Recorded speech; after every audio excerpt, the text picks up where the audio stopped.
I would like to talk about qaranglar, a time when I was masalan extremely qanaqa angry. Juda ham jahlim chiqib qoldi. Masalan, u paytda nima bo'lgan? Ya'ni it was a situation qarang. And when o'rniga in which qo'ysa bo'ladi. When the bitta sinonim in which bo'lishi mumkin. O'sha paytda nima bo'lgan?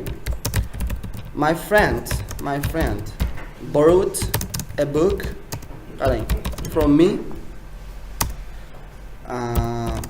but did not qaytarmoq nima bilan return in time. Lekin vaqtida nima qilgan? Qaytarmagan.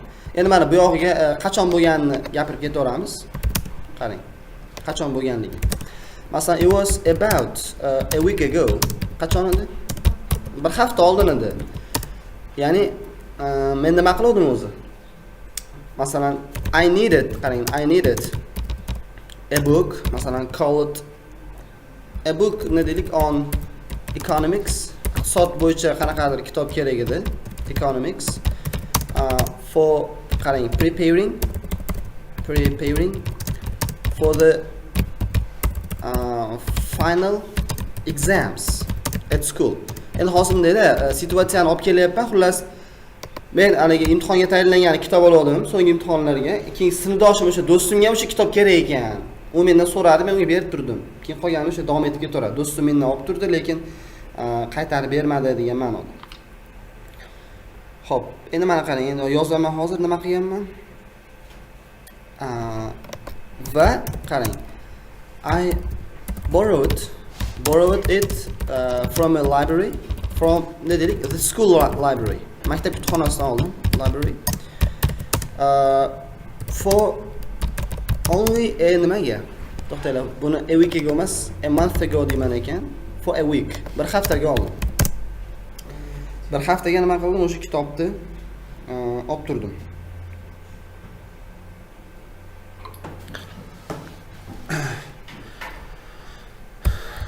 Va nima bo'ldi? Va qarang, aytaylik, finished it only in 3 days. Faqatgina 3 kunda. 3 kunda tugadi. Keyin qarang, when I was about to ni bilasizlar, arafasida deganida. When I was about to return it, qaytarish arafasida turganimda, masalan, friend asked va promised to endi yana return demak, qarang, to give me back deyapman-da. Uni nima qilish? Qaytarib berishga va'da berdi. Qanchada? Допустим, in only 2 days. Masalan, necha kunda? 2 kunda qaytarib berishga va'da berdi o'sha kitobni. Va men unga prosta nima qildim? Wanted to help, yordam berish xohladim va lend nima qarzga berib turmoqmidi? Lend o'tgan zaman qanday bo'ladi? Lend degani, men lended bo'lardim ekan. Mana bitta sizlarga yangilik. And I lent it to him. Va uni nima qildim? Unga berdim. Endi unfortunately mana pastda yozaylik. O situatsiyani gapirdim. Keyin unfortunately nima qilmadi? Qarang. Endi nima demoqchi? U menga qaytarib bermadi deyishdi o'rniga. Sal ma'noni olib kelmoqchiman. He did not kept his promise desam ham bo'ladi bolalar. Va'dasini tutmadi. Lekin tepada promise qo'llanadimi? O'shaning uchun he did not keep nima qilmadi? Qarang. His word. U so'zda turmadi. Ya'ni not returning it. Uni qaytarmayotgandi o'sha paytda ham. Even qarang, in 3 days, hatto 3 kunda ham no sign of the book. Kitobda hali nimasi yo'q edi. Hali ham kitobdan darak yo'q edi demoqchiman-da. Keyin qachonki men unga phone telefon qilgan paytimda nima qilmasdi? Did not pick it up. Qarang, pick up degan telefonni ko'tarish deganda. U nima qilmadi? Ko'tarmayotgandi va bu situatsiya meni nima qiladi? Qarang.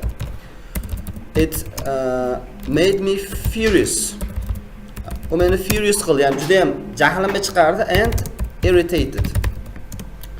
Asabim buzdi. Qarang nimaga? Chunki qarang. I wanted to give a helping hand, men unga yordam berishni xohlayapman, but he nima? But he masalan did not take this into account. Buni tanqis nima qilmadi? Hisobga olmadi. Va men bu vaziyatda masalan nima? Qanaqadir ignorance and underestimation deb bildim. I masalan regarded it as ignorance and underestimation. Qarang, ignorance bu nima? Men e'tibordan chetda qoldirish va underestimation mensimaslik. Estimate degani mana qanday baholashda, baholash estimate. Underestimate past baholash. Under bilasizlar? Past degan. Xullas, past masalan bunaqa ibora ham bor.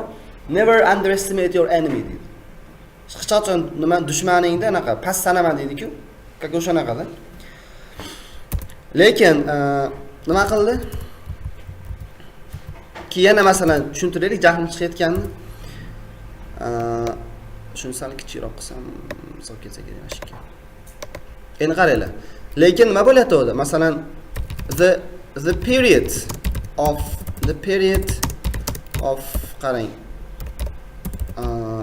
Borrowing from library was expiring. Expire degan o'tib ketaveradi. Xullas, kutubxonaga berish muddati ham o'tib ketaveradi u paytda. Va finally nima qildi? Va bu narsa meni nima qildi qarang. Made increasingly angry. Borgan sari jahlimni chiqaraveradi. Va finally masalan qachon bo'lsin endi? On the last day he called and apologized. He called deyman, u qo'ng'iroq qildi and nima bo'ldi? U qo'ng'iroq qildi va u qo'ng'iroq qildi deylik. Va men nima qildim? Qarang. O'sha vaziyatda qarang.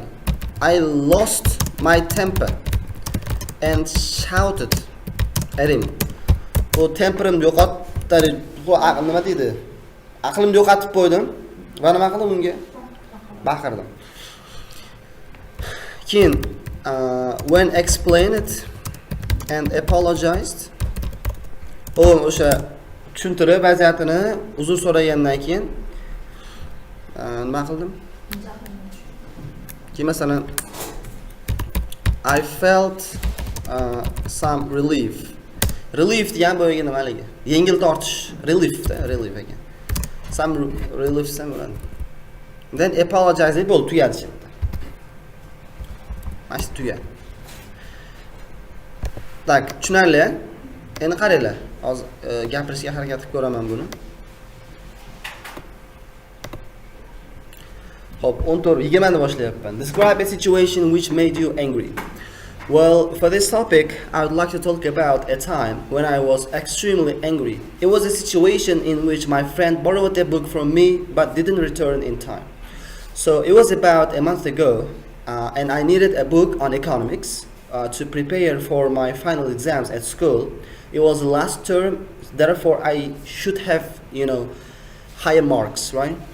And I just, borrowed it from the school library for only a week period, and I just finished it only in 3 days. And when I was about to return the book to the library, a friend of mine, actually my classmate, asked me that book and promised to give it back to me in only 2 days. And I just calculated the days. There were, it would be only 5 days, right? So I can still return it to the library, and I wanted to help him and lent the book to him. Unfortunately, he didn't keep his word, and it was like 6 days, but he wasn't returning the book, right? It was overall 3 days of returning, borrowing from me. There was no sign of the book in the 6 days of my borrowing, and I phoned him, but he didn't pick the phone. It made me kind of furious and irritated. Because, you know, I wanted to give a helping hand to my friend, but he didn't take this into account. And I regarded that situation as ignorance and underestimation. And the period of borrowing from library was also expiring, you know. And even if I was kind of charged for some money or for some fine, if I didn't return the book to the library on time. And it also made me increasingly angry. But finally, on the last day, on the 7th day, my friend called me, and at that time I lost my temper and shouted at him. But when he apologized and explained it, I just, you know, felt some relief. Rasa 2 minut bo'ldi? Endi hozir qo'lingizga gapirdim, atak bunga qarab idea vocab development qilsanglar bo'ladi.